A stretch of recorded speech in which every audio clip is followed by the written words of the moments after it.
बड'लेण्ड इंखं टेलिभिजनाव आसाम आयेन आफाद जथुमनि लाइभ 12 जुलाइनिफ्राय आसाम आयेन आफादनि रां बावजा जथुम्मा फैगौ आगस्ट दाननि 13 अक्ट'हालागै जथुमनो लानाय आसाम आयेन आफादनि गासै हाबाफारिखौ बड'लेण्ड इंखं टेलिभिजना लाइभ फोसावगोन।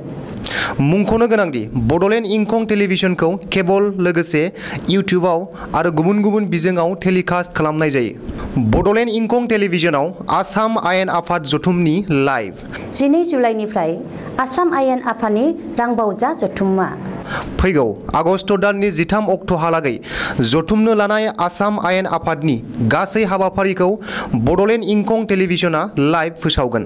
मुंख'नो गोनांदि बड'लेण्ड इंखं टेलिभिजनखौ केबल लोगोसे इउटिउब आरो गुबुन गुबुन बिजोङाव टेलिकास्ट खालामनाय जायो। खुलुमबाय, बड'लेण्ड इंखं टेलिभिजन स्टुडिअ'आव आं उपमारानि दैमारि। दिनैनि गाहाय रादाबाव दं। भारत सरकार हारिमु बिफाननि साहित्य एकाडेमिया ब्रजेन्द्र कुमार ब्रह्मखौ लानानै मोनसे डकुमेन्टारि बानायदों।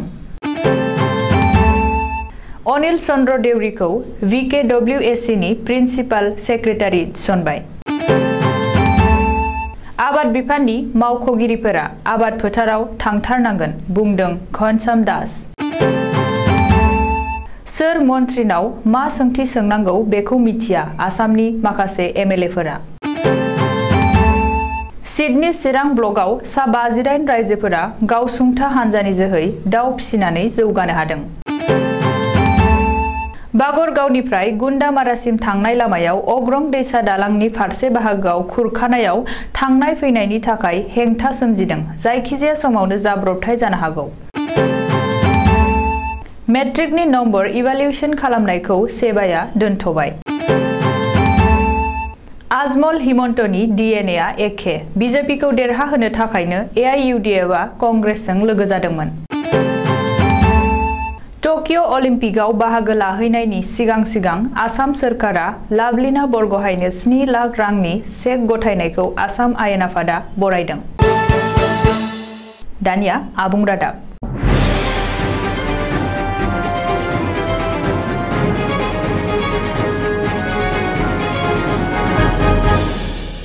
मोनसे समनि बर' थुनलाइ आफादनि आफादगिरि आरो साहित्य एकाडेमि बान्था आवथायनो हानाय रुंसारि ब्रजेन्द्र कुमार ब्रह्मनि जिउ आरो बिनि मावलांनायफोरखौ लानानै भारत सरकारनि हारिमु बिफानजों दैदेनजानाय साहित्य एकाडेमिया मोनसे सुंद' डकुमेन्टारि सावथुन दिहुनदों। आथिखालाव बे सावथुनखौ सावथुन बिथोनगिरि गौतम बराया बिथोन होदोंमोन। दिनै मंगलबार 20 जुलाइनि बेलासे 4 रिंगायाव बेखेवजेननाय जायो। बे डकुमेन्टारि सावथुनखौ नायनो थाखाय साहित्य एकाडेमिनि लिंक पेजआव नायनो हागोन एबा उननि समाव फेसबुक आरो इउट्युबफोरावनो नुनो मोनगोन होननानै सुलुङाव फोरमायदों। बर' कछारी वेलफेयार अट'नमास काउन्सिल सुंद'यै VKWSC नि प्रिन्सिपाल सेक्रेटारि महरै थिसनबाय अनिल चन्द्र देउरीखौ। ACS अफिसार अनिल चन्द्र देउरीया मैया समबारखालि धेमाजि जिल्लानि सानजारि नोगोर सिमेन्ट सापरियाव थानाय VKWSC नि गाहाय मावख'आव नुजाथिहैना गावनि बिबानखौ आजावहैबाय। मख'नो गोनांदि अनिल चन्द्र देउरीया VKWSC नि प्रिन्सिपाल सेक्रेटारि महरै बिबान लानायनि सिगां आसाम सोरखारि सुबुं फोनांजाब बिफाननि नेहाथारि महरै खामानि मावदोंमोन। VKWSC नि गाहाय मावफुं सोद्रोमा मिहिनीश्वर बसुमतारी, मासिगिरि गाम्बारु मोसाहारि आरो काउन्सिलनि गोबांसा मावफुं सोद्रोमाफोरनि नुजाथिनायाव अनिल चन्द्र देउरीखौ बरायनाय जायो। मिथिनो हानाय बादिब्ला अनिल चन्द्र देउरीया VKWSC नि प्रिन्सिपाल सेक्रेटारि महरै बिबान आजावनायनि उनावनो BTR गोरोबथानि सागान होगिरि आफाद खौसेथि बर' सुबुं आफादनि आफादगिरि मनरन्जन बसुमतारीजों लोगोसे बर' हारिनि गुबुन गुबुन आफादनि दैदेनगिरिफोराबो बरायो। VKWSC नि प्रिन्सिपाल सेक्रेटारि महरै बिबान आजावनायनि उनाव अनिल चन्द्र देउरीया खौरांगिरिनि सिगाङाव बुंदों दि गोदानै दाजानाय बर' कछारी वेलफेयार अट'नमास काउन्सिलआ दासिमबो जागायनाय थासारियावनो दं। काउन्सिलनि खामानिखौ गाहामै सामलायलांनो थाखाय गोबांथार मावफारियाफोरखौ थिसनथाइ होनांगोन आरो एडिशनेल सेक्रेटारि, डेपुटि सेक्रेटारिखौ लाजेननानै गोजौ थाखोनि मावख'गिरिफोर, 3थि थाखोनि आरो 4थि थाखोनि मावफारियाफोरजों लोगोसे गासै सा 25 निफ्राय 30सो मावफारियाफोरनि गोनांथि दं। बे गोनां जानाय मावफारियाफोरखौ थिसनथाइ होनायनि थाखाय रायजो सोरखारजों फोनांजाबनांगोन होननानैबो अनिल चन्द्र देउरीया बुंदों। BTCनि आबाद बिफाननि मावख'गिरिफोर आरो इन्जिनियारफोरा आबाद फोथाराव थांथारनांगोन। बे बाथ्राखौ BTCनि आबादारि बिफाननि मावफुं सोद्रोमा घनश्याम दासआ बुंदों। मख'नो गोनांदि BTCनि आबाद बिफाननि मावफुं सोद्रोमा घनश्याम दासनि दैदेननायाव मैया क'क्राझाराव थानाय BTCनि आबाद बिफाननि डाइरेक्टर मावख'आव BTCनि दरब्रैबो जिल्लानि आबाद बिफाननि मावख'गिरि आरो इन्जिनियारफोरजों जथुमो। बबेखानि बे जरखा जथुमाव BTR ओनसोलाव आबादारिफोरनि फसल आरो आयखौ 2 गुन खालामनायनि सायाव गुवारै सावरायनाय जायो होननानै मिथिनो हादों। सावरायनाय जथुमनि उनाव घनश्याम दासआ खौरांगिरिनि सिगाङाव बुंदों दि BTR ओनसोलाव जिउ खुंनाय रायजो राजाफोरनि गुबै थांना थानाय राहायानो जादों आबाद। बेनिखायनो आबाद बिथिङाव माबोरै साबसिन जौगाखां होनो हायो बेनि बागै BTC सोरखारा गोख्रों खामानि मावगासिनो दं। बबेखानि आबादारिफोरखौ मदद खालामनो आरो थुलुंगाखां होनो थाखाय आबाद बिफाननि मावख'गिरि आरो इन्जिनियारफोरा आबाद फोथाराव थांथारनांगोन होननानैबो घनश्याम दासआ खौरांगिरिनि सिगाङाव बुंदों। सोर मन्थ्रिनाव मा सोंथिखौ सोंनांगौ आरो मा सोंथिया बबे बिफानाव गोग्लैयो बेखौ मिथिया आसामनि गोबांसा MLAफोरा, जायनि जुनै माखासे सोंथिनि फिननायखौ मोननो हायाखै रायजो राजाफोरजों सदनाव दैथायहरजानाय MLAफोरा। समबारखालि आसाम आयेन आफादनि रांबावजा जथुमाव बेबादिनो जादों। रायजो सोरखारा लिरनाय महराव MLAफोरनि सोंथिनि फिननाय होनायाव 7 MLAफोरनि जोबोर गोनांथार आरो बेसेन गोसा सोंथिया बेबादिनो जादों आरो सोंथिया बिफानजों गोरोबिनि थाखायनो फिननाय मोननो हायाखै। रिपर्टनि बायदिब्ला लाहौरीघाटनि MLA डक्टर आफिस मोहम्मद नाजाराया NSDPनि सोंथिखौ माइनरिटि डेभेलपमेन्ट बिफानाव सोनांगौमोन, नाथाय लेबार डिपार्टमेन्टआव सोनांनायनि थाखाय बिफानजों सोमोन्दो गैया होनना दानना दोनजायो आरो फिननाय मोनासै। बेबादिनो हाइलाकान्दिनि MLA जाकिर हुसेन लक्सराबो माइनरिटि स्कलारशिपनि सोंथिखौ माइनरिटि डेभेलपमेन्टआव सोनांगौमोन, नाथाय नखर बिफानाव सोदों। डिफुनि MLA विद्या सिंह इंलेआ कार्बि आंलं जिल्लानि लंकायाव आयेन बेरेखायै दखल खालामफैनायनि सोंथिखौ रेभिनिउ बिफानाव सोनांगौमोन, नाथाय नखर बिफानाव सोदों। काटलि सेरानि MLA सुजम उद्दिन लक्सरा सिमनायारि जेंनानि सोंथिखौ सिमनायारि बिफानाव सोनांगौमोन, नाथाय नखर बिफानाव सोदों। माजबादनि MLA चरण बर'आबो बड'लेण्ड सोमावसारनायनि मुंख्लं नखरनो अनसुंथाइ होनाय आरो रिहेबिलिटेसननि बागै नखर बिफानाव सोंथि सोंदों। नाथाय चरण बर'आ बे सोंथिखौ रिलिफ एन्ड रिहेबिलिटेसन बिफानावसो सोनांगौमोन, जायनि जुनै बिथांनि सोंथिखौबो नट रिलेटेड खालामनाय जायो। चिरां जिल्लानि सिडनी चिरां ट्राइबेल जौगाखां ब्लकनि बेंखनाव रुनिकाटायाव गावसुंथा हान्जानि गासै सा 58 आइजोफोरा खोला भारतनिफ्राय लाबोनाय BV3 जातनि दाउ जोलैखौ फिसिनानै गोबां रां आरजिनो हानायजों लोगोसे गावबा गावनि आथिङाव गसंथानो हादों।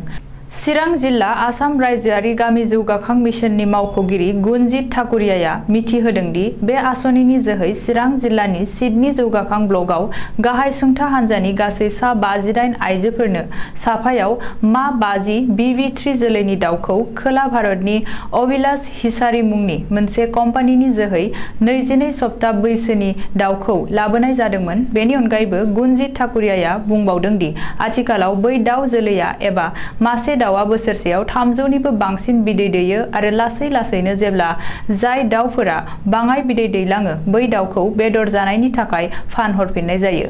बै जायगायाव जेब्ला दाउदैनि बिबाङा बांलांगोन अब्ला साखाथि हादोर भुटानावबो दैथायहरनो हागोन होननानै फोसावबावदों। चिरां जिल्लानि 33 नं बिजनि LACनि बेंखनाव 19 नं थुरिबारि BTC बियाब बागरगावनिफ्राय गुन्दामारासिम थांनाय लामायाव अग्रं दैसा सानि पाक्का दालां गुदिनि खोला फारसे पाक्का लामाया खावसेनिबो बांसिन बाहागोआ खुरखालांनायाव गारि मटरा थांनो आरो फैनो थाखाय जोबोर जार्लायाव गोग्लैनांदों। मख'नो गोनांदि बे लामाया थांनाय 2020 मायथाइनि दैज्लाङावनो खुरखादोंमोन, नाथाय सोरखारि बिफान आरो रावबो दैदेनगिरिया जेबो राहा लानायखौ नुनो मोनाखै। अदेबानि 19 नं थुरिबारि बियाबनि MCLA अभिराम महानायकआ रायजोआरि गुडउइल आसनिनि जोहै गोदानै खामानि मावनायनि थाखाय अन्थाइ खाम्फा गायसनदोंमोनब्लाबो खुरखानाय लामाखौ माबोरै मावफुंगोन बेनि जेबो रोखा जायाखै। आथिखालाव बै ओनसोलनि रायजो राजाया गारि फिसा एबा बाइकफोरनि अनगायै गारि गेदेरखौ थांहोनो एबा फैहोनो हायाखै, जाहोनाव मुवा बेसादनि लांनाय आरो लाबोनायाव गोबां हेंथा सोमजिदों होननानै जायगानि रायजो राजाया अजद होदों। कोरोना भाइरासनि थाखाय देग्लायनि मेट्रिक आनजाद खुंफुंनो हायैनि उनाव फरायसाफोरा गुबुन मोनसे जेंनायाव भुगिनांदों। रांनि गोहो मोजां रिजाल्ट बानायनाय जाथाया सोराङाव फैनायनि उनाव सेबाया नम्बर इभालुएसन खालामनाय हाबाखौ दोनथ'बाय। मख'नो गोनांदि मेट्रिक आनजादनि नम्बर इभालुएसन खालामनायनि बिथिङाव गेदेरथार बेले-बेजे जानाय जाथाया सोराङाव फैदों। बेनि थाखाय सेबाया थाबैनो नटिस फोसावनायनि बाथ्रा। मिथिनो हानाय बादिब्ला थांनाय 3 बोसोराव सासेबो फरायसाया सेथि थाखोआव उथ्रिसार जानो हायि फरायसालिफोराबो इभालुएसननि जोहै सेथि थाखोआव उथ्रिसारनाय गोबांसा फरायसाफोर ओंखारदों। बेबादि सोमोनांथाव जाथाया काछार जिल्लायाव जादों। रिपर्टनि बायदिब्ला काछार जिल्लानि गं 92 फरायसालियाव थांनाय 3 बोसोराव सासेबो फरायसाया सेथि थाखोआव उथ्रिसारनो हायाखैमोन। नाथाय देग्लाय फरायसालिफोरा सेबानो दैथायहरनाय रिपर्टआव गोबांसा फरायसाफोरानो सेथि थाखोआव उथ्रिसारनो हादों। बे जाथाया सोराङाव फैनायनि उनावनो रायजोनि गुबुन गुबुन फरायसालिफोराबो बेबादि बेले-बेजे खालामनो हागौ होननानै सन्देह खालामनाय जादों। बेनिखायनो सेबाया इभालुएसननि खामानिखौ दोनथ'नाय जादों। बबेखानि नम्बर इभालुएसन खालामनायनि थाखाय सेबाया थाबैनो गाइडलाइन फोसावगोन होन्नाबो मिथिनो मोननाय जादों। बदरुद्दिन आजमल आरो गिबि मन्त्रि डक्टर हिमन्त बिश्व शर्मानि डिएनएआ रोखोमसेयानो। बिसायख'थियाव बिजेपिखौ देरहाहोनो थाखायसो एआइयुडिएफआ कंग्रेसखौ आखाइ हमहोदोंमोन आरो महाजोतखौ दादोंमोन। नाथाय आजमलनि थांखियै कंग्रेसआ बुजिमोनासै। बे गोख्रों अजदखौ होदों राइजर दलनि दैदेनगिरि कमल मेधिया। बबेखानि हिमन्त सोरखार दानायनि उनाव एआइयुडिएफनि सानैसो एमएलएफोरा बानबुंथि होनायनिफ्राय बुजिनो हायो एआइयुडिएफआ 2016 मायथाइनि बादिनो देग्लायबो बिसायख'थियाव बिजेपिखौ मदद खालामदोंमोन आरो बिजेपिनि टीम महरै खामानि मावदोंमोन। नाथाय राइजर दलखौसो बेनि दाय होदोंमोन होननानैबो दाबि खालामदों। ओरैहाय बिजेपिखौ बाखनायग्रा बाथि खुगाया एआइयुडिएफ सिराजुद्दिन आजमलनि बादिब्ला बिजेपिआ हारियारि दोलो नङा, अमित शाहनि बिसायख'थियारि थगायनायसो सानो। नाथाय बिजेपि एआइयुडिएफ मोन्नैबो दोलोआ हारियारि नोजोरजों बिसायख'थियाव बाहागो लादोंमोन होननानै बुंदोंमोन राइजर दलनि दैदेनगिरि रासेल हुसेना। अदेबानि सोरखारा बदरुद्दिन आजमलनि फालांगिखौ सिगां फारसे लांनो थाखाय बाजेटआव जर'खा राहाबो लादों। आजमल फाउन्डेसनआ उदखारि आफादजों राङारि लेनदेन दं होनना मोनसे समाव पुलिसआ सिग्रोबदोंमोन। नाथाय बे फाउन्डेसननिफ्रायनो गिबि मन्थ्रिनि रां थुबिलाव लाख लाख रां दान फैयो होननानैबो राइजर दलआ गोख्रों रावजों सोंखारिदों। भारतनि जानानै आसामनि गोग्गो फिसाजो लाभलिना बरग'हाया जापाननि राजथावनि टकिय'आव बानजायनो लानाय अलिम्पिक गेलेनाय बिथिङाव गोसो थुलुंगा होनाय असिलायै आसामनि एमएलएफोरा गाबोन बुधबारखालि फुंबिलि 9 रिंगायाव दिसपुर लास्ट गेटनिफ्राय भाङागड़सिम साइकेल रेली हान्थिगोन। दिनै मंगलबारखालि रायजोनि आयेन आफाद जथुमनि गेजेरजों बे थांखिखौ लानाय जायो। दिनै आसाम आयेन आफाद जथुमाव फैगौ 23 जुलाइनिफ्राय जापाननि टकिय'आव देग्लायनि अलिम्पिकआव लाभलिना बरग'हाया गेलेहैनाय आयदाखौ लानानै गोबाव सम सावरायनाय जायो। आसाम आयेन आफादनि जथुमाव गासै दोलोनिफ्रायनो लाभलिना बरग'हायनि थाखाय आसाम सोरखारा अनसुंथाइ होनायनि थाखाय आसाम सोरखारखौ बाख्नायो। मुंख'नो गोनांदि रांखान्थि हालोदाव उन सोनाय दुखुथिया लाभलिना बरग'हायनो गिबि मन्त्रि डक्टर हिमन्त बिश्व शर्माया 7 लाख रां अनसुंथाइ हरनायखौ सदनाव बयबो बाख्नायदों। दानिया बोथोरनि खौरां। गाबोन बुधबारखालिनि बड'लेण्डनि बोथोर।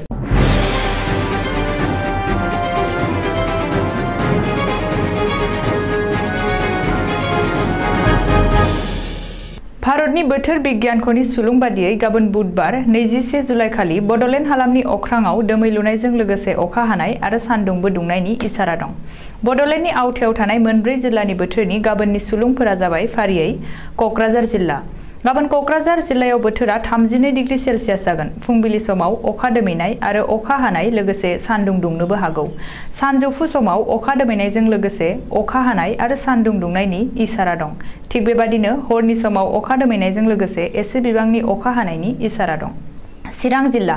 गाबोन चिरां जिल्लायाव बोथोरा 32 डिग्री सेल्सियास जागोन। फुंबिलि समाव अखा दोमैनाय, एसे बिबांनि अखा हानाय आरो सान्दुंबो दुंनो हागौ।